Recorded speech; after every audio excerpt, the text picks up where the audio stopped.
Hey folks, and welcome to our channel.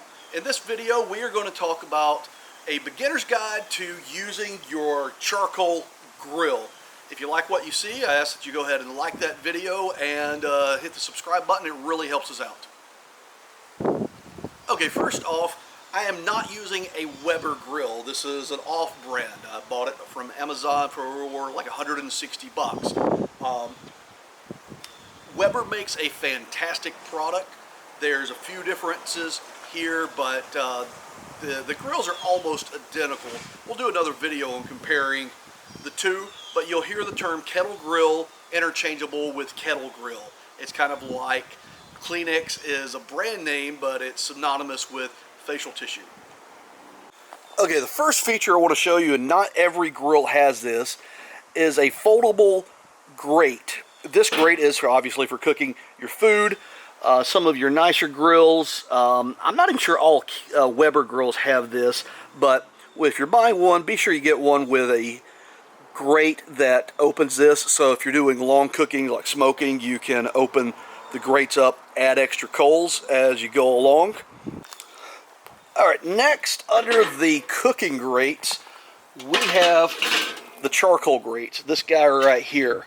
This is where your charcoals are going to rest. Now, if you just have charcoal sitting in a pile, they're going to cook, and as the ash falls off, it sits in the ash, and the fire goes out, killing your heat source. So you have a grate like this so the air can get underneath it, the ash falls off, and keeps the heat source going.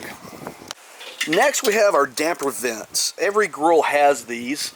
Yeah, pretty much every grill has these. These are just airflow holes controlled by a lever that's down on the side here. That lets your air be regulated. So basically, more air, the hotter your coals are going to be. There's also another air vent on the top. So between the two, you can regulate the temperature of your grill pretty well. And I will say one thing for the Weber grills, if you go with that brand name, they also have some blades that sit on the side that when you move the lever back and forth to open and close the damper, it scrapes the ashes off the bottom and lets it fall through the hole with a collection bin at the bottom. That feature is nice if you have, say, a patio you're grilling on and you don't want the ash to hit your lawn. Let's talk about your heat source. There's basically two types of charcoal that you'll find out there. Briquette, Kingsford being the original and kind of the, not kind of, it is the industry standard. I like it. It's what I cook with almost every time. And there's lump charcoal. Now this is a beginner's guide, so I'll save you the trouble. Lump charcoal burns hotter, faster, goes out faster, and it's very inconsistent compared to briquettes. So this being a beginner's guide, save yourself some trouble, just go with some briquettes and you'll be just fine. Okay, a couple of extras. I don't want to say accessories because they're really necessities. To light your grill, you're going to need some sort of ignition source. You've probably seen in the past you put a big pile of charcoal, douse it down with lighter fluid, it makes a big fire. It's fun to watch, but unless you like the taste of lighter fluid, it's not really a good idea. And you've probably seen people light your coals with wadded up newspaper. Well, if you get the newspaper, you're probably not watching videos on your computer anyway, so we're just going to skip that step. I like these biomass cubes. They light very easily. A bag of 72 of them cost like $9 at Home Depot. Very, very, very useful. They work like a charm, so I recommend those. They work really well, but there are other products out there, but this has never failed me. So, to light your coals, you can always use the big pile. That's tried and true, but I highly recommend that you get a fire chimney starter. They do rust out after about a year or so, 2 years, but they're not expensive. These things are like 15 bucks. You can buy Weber, and it's probably going to be about 25, but this is a Kingsford brand. I think it's about $15. You pour your charcoal in, light your biomass cube on the grill grate, not the cooking grate. Set that down, set it on top, and in about 15, more about 25 minutes, then you'll have coals ready to grill with.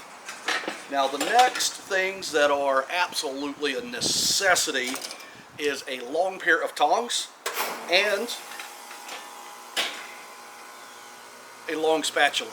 So if you've ever seen those cooking utensil sets where you have a spatula, tongs, and a pair of forks, go ahead and take the forks and throw them away, because if you're piercing the meat that you're cooking, you're just going to create holes in it, let the juices out. So if you got a set like that, use the spatula, use the tongs, throw the forks out. And you also need something to scrape your grill with. Just the wire brush made for grill scraping. This little metal piece is really for the hard stuff. I bought this particular one last year for 50 cents at a Walmart clearance sale, and it works just fine. So, and one other piece of equipment that I hope you do not need to have is a water hose. Always keep one handy, already water turned on, so if you need it, you have it. I hope you don't. Now, even though it's got a plastic handle, this thing is hot, so dump it and have a place to put it real quick. And just take your long tongs, spread your coals out. And if you've not watched our video on the 5 mistakes beginners make when using a charcoal grill, I recommend you do that. If you're new to this, basically we want a hot zone and a cool zone. So if something gets too hot or starts to overcook, we just move it to the cool zone.